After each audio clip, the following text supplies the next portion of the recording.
Hi everybody. Today I want to talk about the group home situation in Atlanta as pertaining to your mentally ill person getting out of the hospital and being released to somebody and it's not you. If they've had a long-term hospital stay, the hospital is going to want to talk to you and see if they can come home. If they can't come home, they've got to try and place them. Now, they don't always place them. A lot of the time they end up on the street. But in this particular situation, a hospital on the south side was trying to release my son to a group home, and he was getting help through the Grady ACT team. And the ACT team deals with basically persistent and chronic and severe mental illness. So they're dealing with a lot of homeless people, and they try to help get them off the street and get them housing, counseling, medication. So they're the good people. They really try.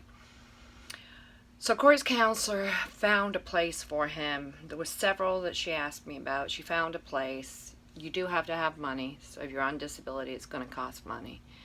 And straight off the bat, the lady wanted cash. When we showed up there was a lot of hustle and bustle in the house, and I didn't particularly like that.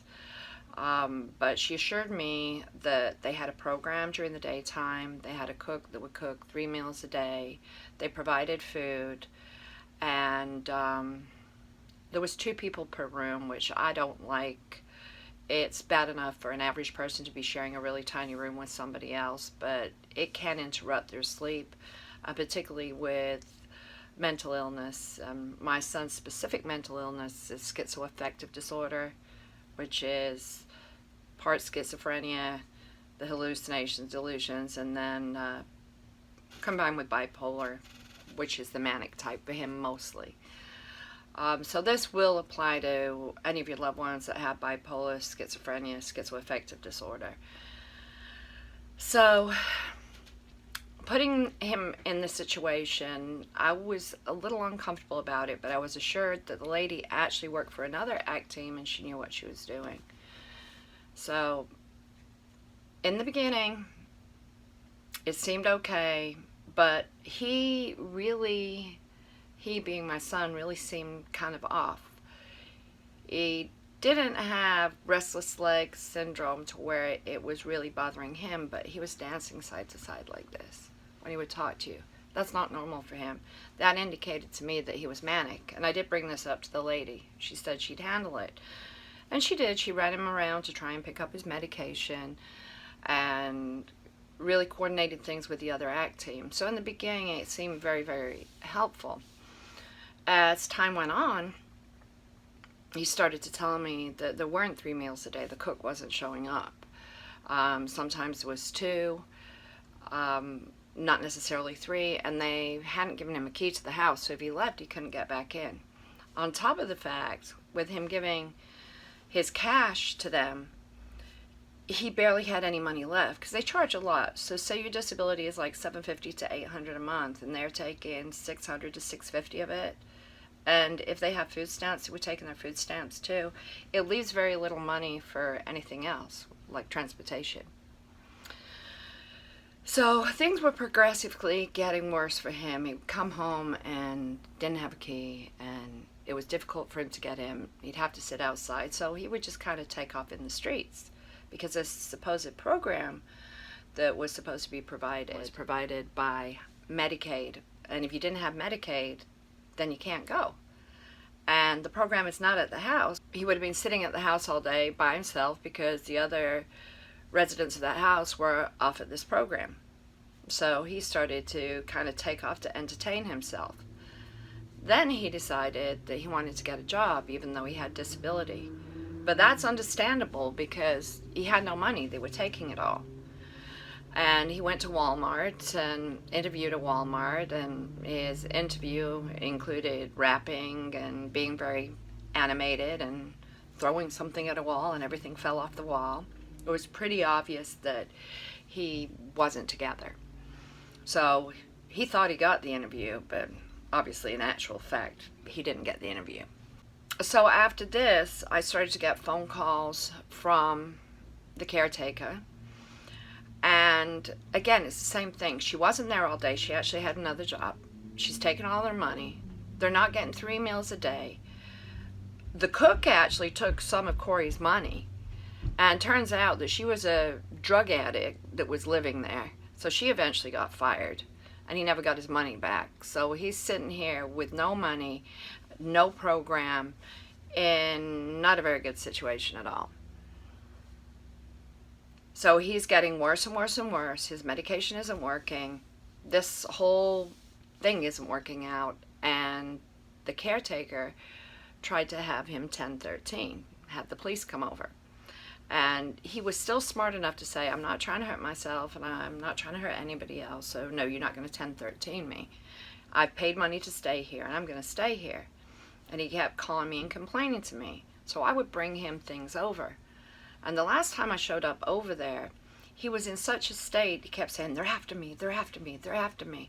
I'm like, well, here's your stuff. And I put it out the car, and it all ended up on the floor. He's like, I'll get it later. And then he ran off, and, you know, there was nothing I could do. I couldn't get back in the house. And so I took the stuff and put it on the doorstep and let the caregiver know that I'd done this. Well, a couple of days later, I got a phone call from the caregiver, and she's being really nasty to me. You knew he was like this, and that's why he doesn't live with you. And he got in a fight, and he threw stuff on the floor, and he threw stuff at the TV. And I'm thinking, yeah, you're not attending him. You don't have him in a program. You're taking all his money. He's basically living in a really, really crappy situation. So we proceeded to get him out of there. And he had disappeared. So I asked to go and pick up his stuff. And she said she would meet me at the house. So I get to the house. Again, the door's locked. She tells me it's behind the house, under the deck, in the mud. So I proceed to look under the deck, and it's underneath the house, basically. And I can't see anything. And I call her, and she says, oh, just go deeper in there. It's in there. And I wasn't going to crawl underneath the house to get my son's stuff. So I got in touch with the ACT team, because now he's missing, and asked them if they could locate him, and told them what this group housing situation had done to him, taken all his money, not provided what they said they were going to provide, and then turfed his stuff out. He eventually shows up downtown at 10 Park Place, and they demand of the group home that they bring his stuff to him. Now, I'd given him valuable stuff like keyboards, laptops, things like that. Well, he never got any of that back. And the caretaker lady showed up. Now, bear in mind, this lady works on another ACT team, so she knows what she's dealing with. And she apparently threw his suitcase out onto the street. So one of the ACT team workers from his ACT team came and got it, and apparently it was full of mud. It was soaked. They opened it up. It had Kool-Aid in it. Basically, everything was destroyed. And one of the workers felt so sorry for him that they went and bought him a whole nother suitcase and tried to salvage some of his clothing that he might be able to wash. So that's one of the group housing situations here in Atlanta. Now, the second one was when he got thrown in jail for a false charge and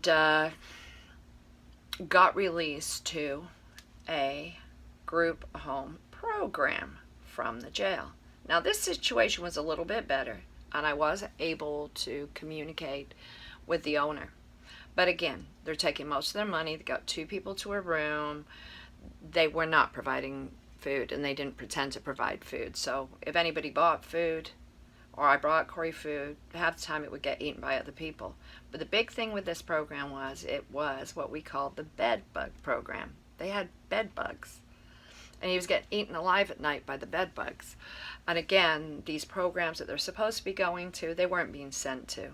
And when the government would show up, the guy would straighten up the house and tell people not to smoke outside and hide the alcohol and that kind of thing. So they're putting on a good front for the government that are checking out these places, but that's really not what's going on.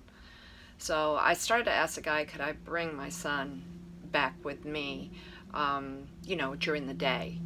And that's what we did, but he had to throw all his stuff into the dryer and then put it into plastic bags, put it outside to kill the bed bugs, and then we literally have to go outside and dump it out and make sure that all the bed bugs were off his clothing, so we didn't bring that back home. So if you think your loved one's in a group home situation, a great, fantastic program where they give them all this food and they do all these great things for them, think again. Go behind them, because we've been a part of two. And they're quite disgusting, and they're all about just getting money. The third one we were offered, by the way, was one where he would have to be supervised every time he left the place. And for some people, that would be good, but I knew he would feel like he was in jail again, and it was in a bad area, very far away. That's the other thing. None of these places are in good areas. So follow behind your loved one. Make sure they're getting what they need. And really, really, really, really question these people. Show up randomly, because most likely these homes are not what they're pretending to be. Have a great day.